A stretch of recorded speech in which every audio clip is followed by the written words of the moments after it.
Welcome to A Better HR Business, the podcast that looks at how HR consultants and HR tech firms grow their businesses and how they help their employers to get the best out of their people. Remember, for show notes and downloads, go to www.getmorehrclients.com/podcast. That's getmorehrclients.com/podcast.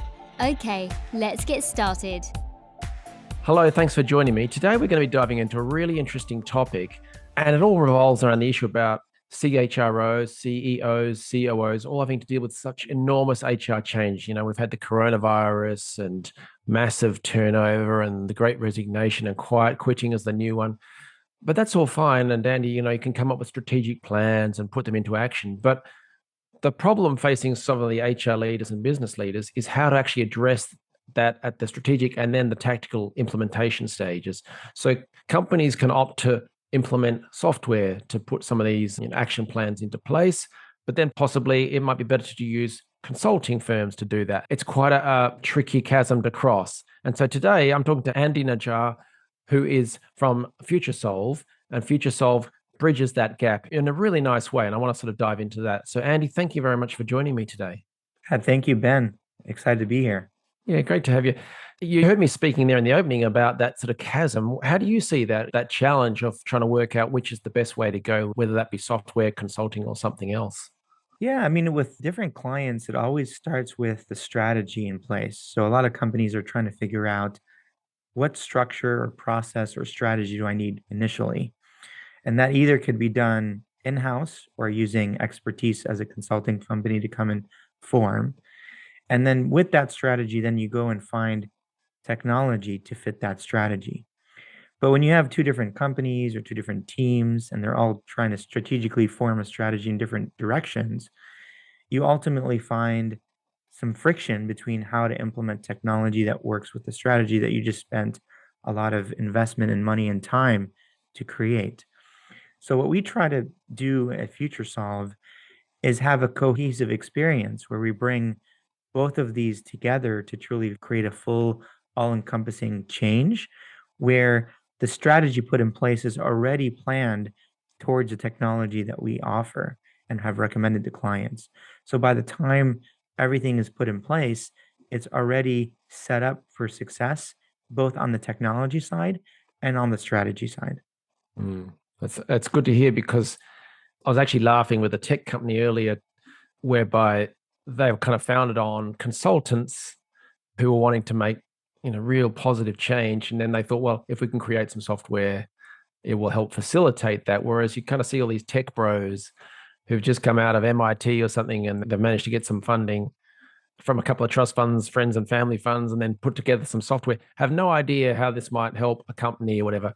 So I like the fact that you've got that nice blend. And the other thing too is we have quite a few CHRO advisors at FutureSolve that have been in the place of the buyer or of the customer. Okay. So again, it's not a consultant looking outside in. It's somebody that was in their place, in their shoes, that was able to solve for that problem, that brings that expertise.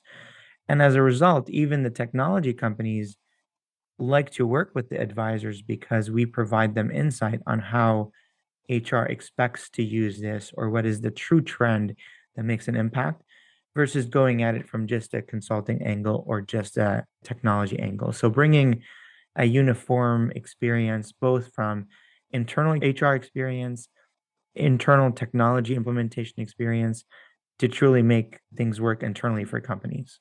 Yeah, I'm kind of smiling on the inside because I think any HR person has seen where employees have found workarounds and ways to hack the system when the software doesn't fit their needs. Or the classic is the LMS systems that might ask a quiz at the end, but they find ways to get that quiz done just to, the compliance training or whatever. They just go through the motions. But that's interesting. You've got this sort of expertise. Can you tell us a little bit more about FutureSolve and the team you've built there and the kinds of people you've got in that team? Yeah, absolutely. Well, FutureSolve was founded by the CHROs of companies like Comcast, Suntrust Bank, Unisys, and Frito Lay. So they came together and really had a passion about supporting small and medium-sized companies with the big business experience that these CHROs have, and how can they give back and really help those companies that need it most succeed.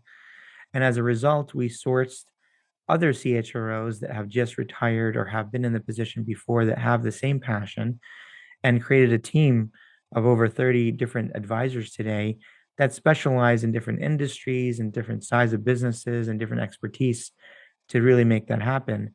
So we have people like the previous CHRO of Colgate and Coca-Cola and other brands that all are within FutureSolve that bring a ton of experience, but are truly passionate about helping that CEO or the executive team of a mid-cap company that might not be heavily invested in their HR department yet, to truly take it to the next level and make a people decision that will dictate what their company looks like for the next 5 to 10 years.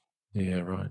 That's a big impact. What kinds of people decisions and people problems does FutureSolve help companies resolve?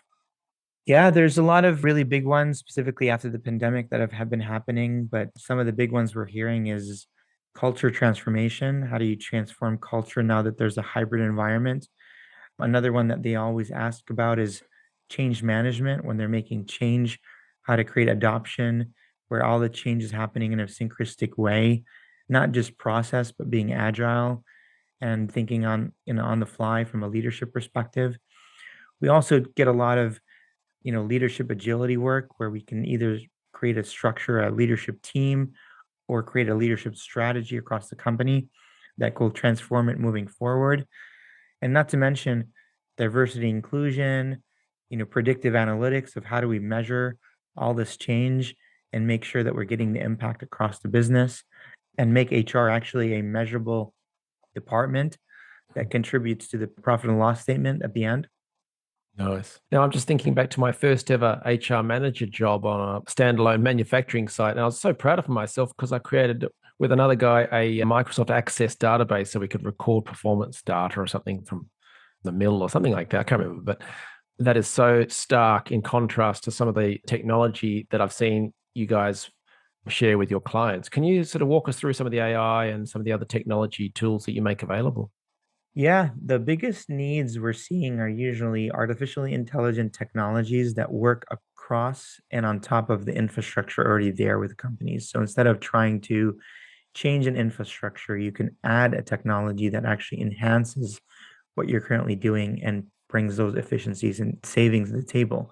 So, for example, the biggest areas we see is predictive analytics. So we have a technology that, works with all the different platforms that a company may have to look at insights and data and predict what could happen and helps the company form a strategy. We also have artificial intelligence that help companies recruit and hire faster, better by approaching talent exactly with the skills and experience they need at other competitor jobs and saying, come and work for me instead and build a relationship with those individuals. And then we also have AI that truly talks to people and employees across the entire enterprise and gathers what's happening and finds out about engagement, culture, leadership, and bubbles that to the top where it tells you what are the areas affecting the company.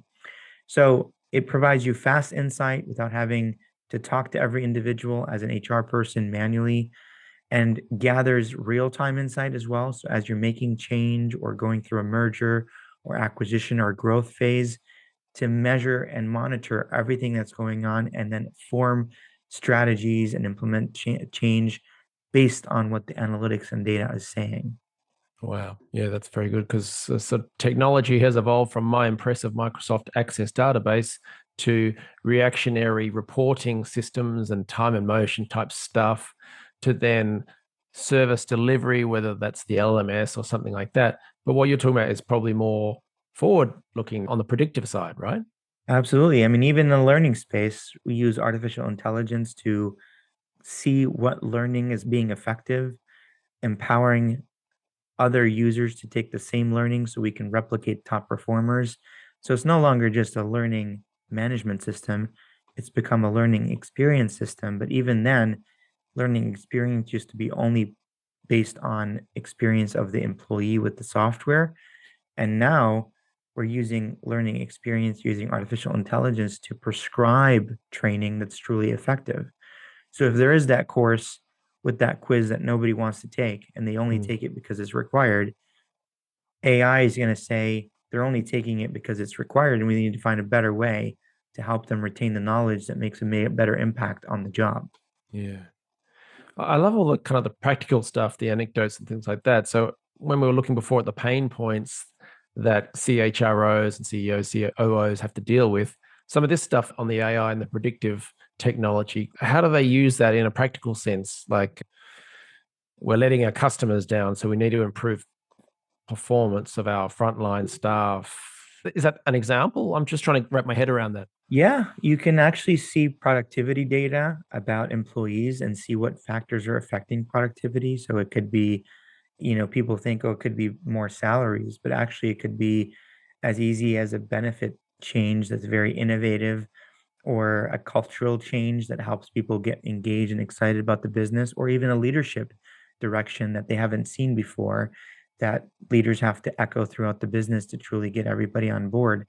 And those are the things that we actually look for, is how do we transform the business to the next business that needs to happen to get to the areas that they want to improve and make happen. So for example, I like to use this example. There's a legal firm that wanted to be more innovative because everybody that is Gen Z looked at them as a dinosaur that is not cool to work at.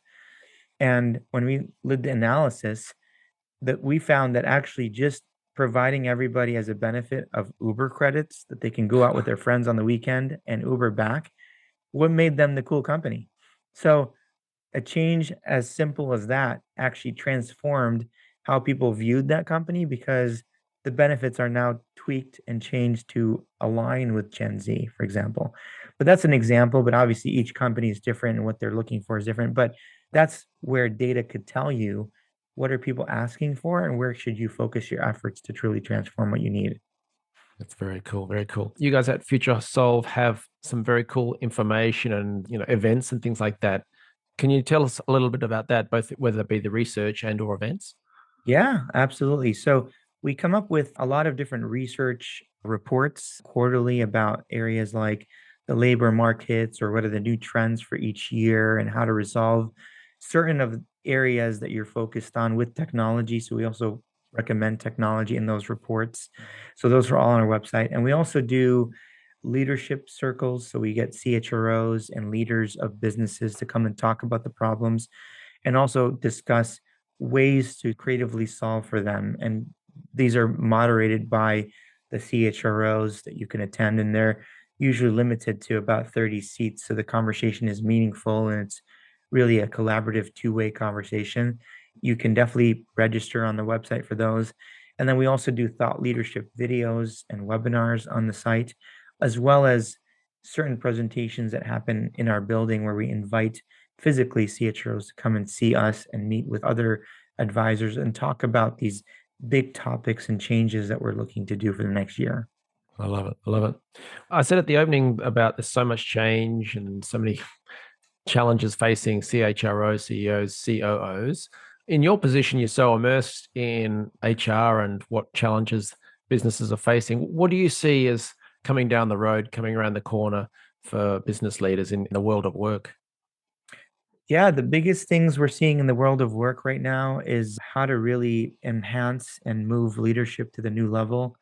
One of our founders believes that even the term CHRO will be replaced eventually with Chief Leadership Officer, because truly it comes down to how to empower everybody in the business to be a leader, even if an individual contributor employee is a leader within. And how do we empower them to be leaders? And how do we give them the tools and the ways to empower everybody else in the company from the bottom up to truly transform and change what they're looking for? So that's become a big thing. So, we're seeing ways of keeping people in the conversation. A long time ago or before, you used to put a leadership team through a 2-day or 3-day offsite and hope that they're completely changed from that. And how people retain knowledge is through living it, breathing it every day. And that's how you learn and retain. So even breaking all of those concepts into mini short TikTok video type trainings where they keep everybody in the loop. So why should just the CEO go through diversity inclusion or communication leadership courses when we can break it down to, 5 2-minute or 1-minute short videos that everybody could understand very quickly and have the entire conversation as a company together. So we're all going through the learning together. That's what I'm seeing as the future of work today. Brilliant. Love it. Thank you for sharing, your insights and sharing the story of FutureSolve and what you guys do and deliver. If people want to learn more, see some of the research, learn about some of the events, and perhaps look at either the consulting services or the technology or the AI side of things, what should they do next? Yeah, you can just visit futuresolve.com under resources and download any of the documents. They're all available free of charge, available for everybody to access. And then we are always consultative. We're here to really solve for your issues and help you. Feel free to reach out. We're happy to bring advisors on the call to have a free session to even just talk about what you're thinking and seeing if you're on the right track. We're here to make better decisions for companies and help them make better decisions. So if there's anything we can contribute and support, please don't hesitate to reach out. Excellent. Well, Andy, thank you very much for your time today. I really appreciate it. Thank you, Ben. Appreciate it. Thank you for reaching out. Thanks for joining us today on A Better HR Business, the podcast that explores the world of HR consulting and HR tech businesses. For show notes and downloads, go to www.getmorehrclients.com/podcast. That's getmorehrclients.com/podcast. Remember to subscribe and share the show with any friends who are busy growing a HR business. Thanks and see you next time.